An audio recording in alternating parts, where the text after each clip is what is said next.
Everyone, ओम नमः शिवाय and welcome back to the channel. I hope कि आप सभी ठीक होंगे और अपना भी ध्यान रख रहे होंगे और आप सभी की तैयारी भी एकदम अच्छे से चल रही होगी।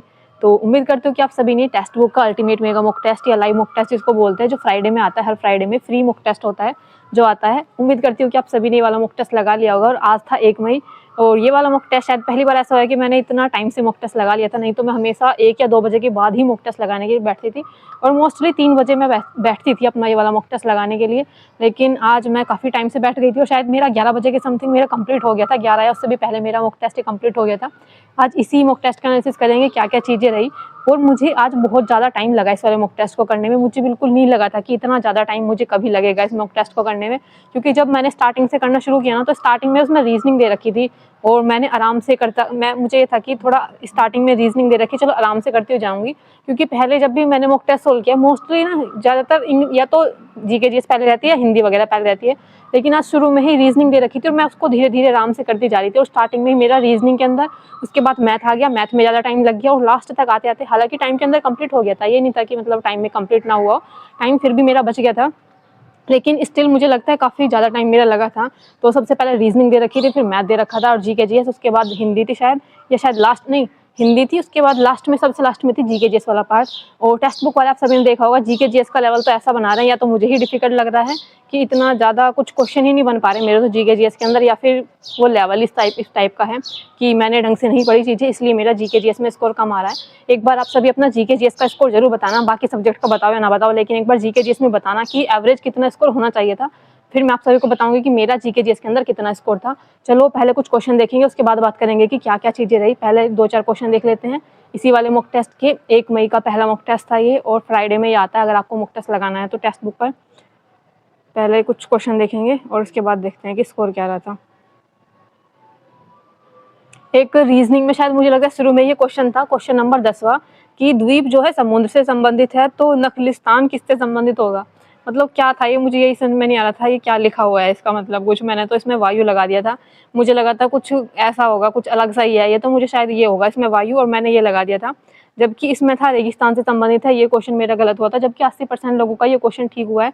तो इस क्वेश्चन को लेकर मुझे खुद पर बड़ा गुस्सा है कि मतलब 80% लोगों का ये क्वेश्चन ठीक गया और मैंने इसमें गलत कर दिया क्वेश्चन। और मुझे अभी भी समझ नहीं आया कि क्या होता है ये, क्योंकि मैंने इसमें ना इंग्लिश में करके भी देखा था, इंग्लिश में भी कुछ पता नहीं क्या दिखा रहा था, तो ये क्वेश्चन मेरा गलत है। उसके बाद एक क्वेश्चन था 11वां, ये भी शायद रीजनिंग में था। मुझे लगता है आज ना रीजनिंग में ना कुछ क्वेश्चन ठीक दे रखे थे कि आपको बहुत अच्छे से चीज़ें पढ़नी पड़े, समझना पड़े। कुछ क्वेश्चन में तो अच्छे अच्छे लॉजिक लग रहे थे जो रीजनिंग के सीरीज वाले क्वेश्चन थे। तो इस टाइप से रीजनिंग मुझे लग रहा था कि आज मुझे टाइम शायद रीजनिंग में टाइम टेकिंग थी, या फिर शायद मुझे ही ज़्यादा टाइम लगा था रीजनिंग के अंदर। और मैथ में जो क्वेश्चन दे रखा था ना, ईयर करके कितने सारे ईयर दे रखे थे, फिर उसमें एवरेज पूछा था, उस एवरेज को एक ईयर से बताना था कि उसका कितना प्रतिशत है। तो कुछ क्वेश्चन मुझे ऐसे लग रहे थे कि जो शायद ज़्यादा टाइम टेकिंग थे या जिनमें ज़्यादा टाइम लग रहा था। अभी इस वाले क्वेश्चन की बात करते हैं। 4, 21, 39, 65, 100, 199, ये क्वेश्चन मेरा गलत हो गया। मैंने इसका लॉजिक निकाल भी लिया था पर मैंने जल्दबाजी में गलत कर दिया। जहाँ पर 25 का स्क्वायर आना था वहाँ पर मैंने 25 का क्यूब जोड़ा था, 25 का क्यूब मैं ऐड करके देख रही थी और मेरा ये क्वेश्चन गलत हो गया। तो ये क्वेश्चन में आप टाइम देखोगे ना, मैंने 4 मिनट यहाँ पर मैंने वेस्ट किए इस क्वेश्चन के लिए, तब जाकर मेरा ये क्वेश्चन में इसको लॉजिक भी मुझे मिल गया था कि पता नहीं मैंने कहाँ पर क्या गलती की और मैंने ये क्वेश्चन गलत कर दिया। उसके बाद एक 44वां क्वेश्चन था, ये भी शायद रीजनिंग के अंदर ही था, कि प्रश्न था कि क्या हर सरकारी संस्थान में कर्मचारी संघ होना आवश्यक है। पहला तर्क था कि नहीं, यह संगठन की कुछ गतिविधियों को रोकता है। दूसरा था कि हाँ, यह श्रमिकों के अधिकारों को बढ़ाता है। तो मैंने इसमें लगाया था कि इसमें केवल सेकंड वाला ठीक है कि श्रमिकों के आधार को बढ़ाता है, और इन्होंने बोला है कि पहले वाला भी ठीक है कि यह संगठन की कुछ गतिविधियों को रोकता है। यहाँ पर जब मैंने पिछली वाले मॉक टेस्ट में मैंने ऐसे ही करके दोनों ऑप्शन चूज किए थे तब मेरा गलत था, और यहाँ पर इन्होंने दोनों ही ऑप्शनों को ठीक माना है, हाँ वाला भी और नहीं वाला भी। तो ये जो पार्ट था मेंटल एप्टीट्यूड वाले पार्ट के अंदर, रीजनिंग के अंदर, ये फिर से मेरा गलत हुआ था। और ये तो काफ़ी कम लोगों का क्वेश्चन ये ठीक था, तो ये गलत था मेरा। उसके बाद एक क्वेश्चन था हिंदी के अंदर कि शरणागत में तत्पुरुष समास का कौन सा भेद होगा। ये क्वेश्चन था, आसान लग रहा था सबको। स्टार्टिंग में मैंने इसमें कर्म तत्पुरुष ही लगाया था कि शरणागत यानी कि शरण को आगत, और फिर पता नहीं मुझे क्या ही लगा कि शायद ऐसे ये सही नहीं बैठेगा शरण को आगत। मुझे लगा शरणागत का मतलब होगा शरण में आगत, मतलब शरण में आया हुआ।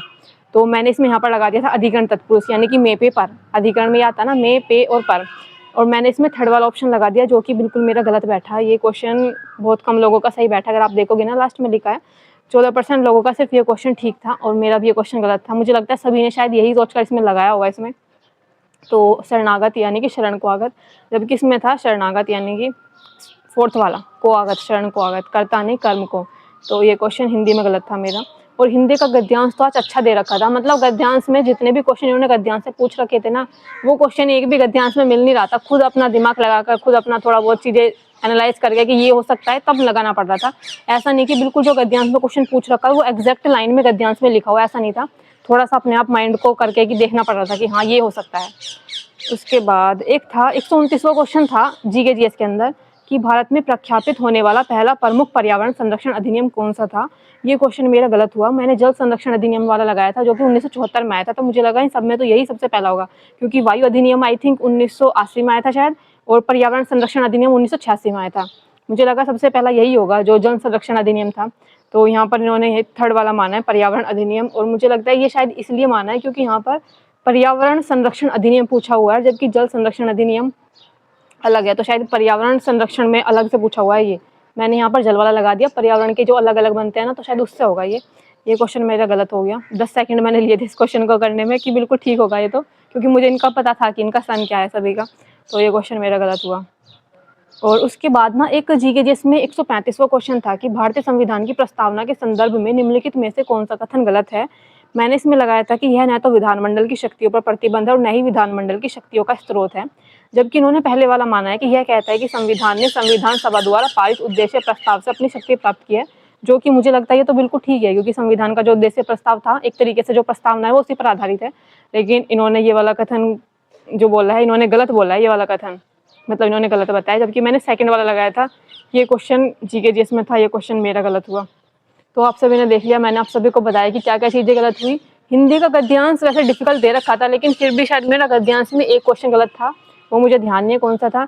और जीके जीएस की बात करूँ तो ना, यही पार्ट मुझे सबसे ज़्यादा जीके जीएस का बेकार लगा। इसमें जब मैंने अपने क्वेश्चन गिनना काउंट किया ना, कि अपना गिन का देखती हूँ एक बार कि कितना क्वेश्चन मेरे बैठ रहे हैं जीके जीएस में, मेरे सिर्फ 21 क्वेश्चन मेरे इसमें बैठे थे जीके जीएस में। और लास्ट टाइम जब मैंने जीके जीएस जो टेक्स्ट बुक के मुक टेस्ट में जीके जीएस देखी थी, उसमें शायद ऐसे ही थे, उसमें भी शायद 22 या 23 के समथिंग होंगे, और इस बार 21 है। मुझे लगता है बढ़ने की बजाय और कम ही हो रहा है। चलो अभी फाइनल स्कोर देखते हैं कि किस सब्जेक्ट में क्या रहा।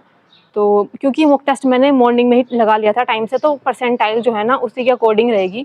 अब बाद में मुझे लगता है परसेंटाइल ये और कम हो गई होगी, बढ़ने की तो है नहीं और कम ही होगी जहाँ तक मुझे पता है।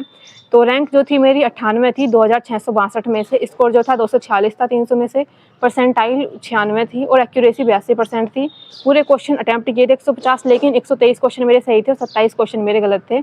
ये रहा था मेरा इसके अंदर स्कोर जो था 1 मई वाले टेक्स्ट बुक की अल्टीमेट मेगा मुक टेस्ट या लाइव मुक टेस्ट का स्कोर, जो कि मुझे लगता है और बेहतर हो सकता था कुछ चीज़ें, जो अगर मैं थोड़ा जीके जीएस पर ध्यान दूँ ना, क्योंकि हर बार मुझे ऐसे होता है कि सभी सब्जेक्ट एक नॉर्मल से वे में चल रहे हैं, एक एवरेज सा स्कोर आ रहा है, ना बहुत ज़्यादा कम ना बहुत ज़्यादा। लेकिन जीके जीएस एक ऐसा पार्ट है जिसमें मुश्किल से मेरे 20, 22, 23 सिर्फ इतना ही स्कोर बन रहा है, ना इससे ज़्यादा जा रहा है, कम तो मैं नहीं चाहती कि इससे कम जाए। तो बस ये स्कोर बन रहा है। अगर जीके जीएस के लिए कुछ बता सको, कुछ सजेस्ट कर सको तो बता देना। बाकी मिलते हैं नेक्स्ट वीडियो में, तब तक के लिए bye bye, take care and Radhe Radhe. अपना जीके जीएस का स्कोर जरूर बताकर जाना प्लीज़। Bye bye.